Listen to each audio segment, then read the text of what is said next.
Let's control colorful drops with a simple stick and create a New Year's masterpiece at the same time.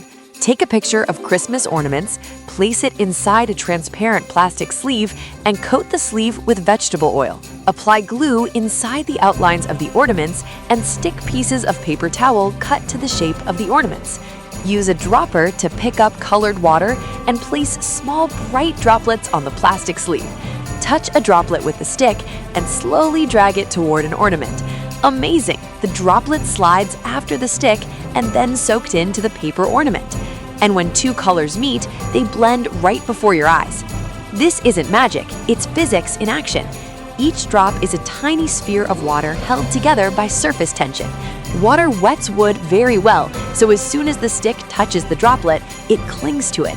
The oil creates a smooth, water-repellent surface, keeping the drop completely under control until it reaches the paper ornament, where it's instantly absorbed, filling all the space between the paper fibers.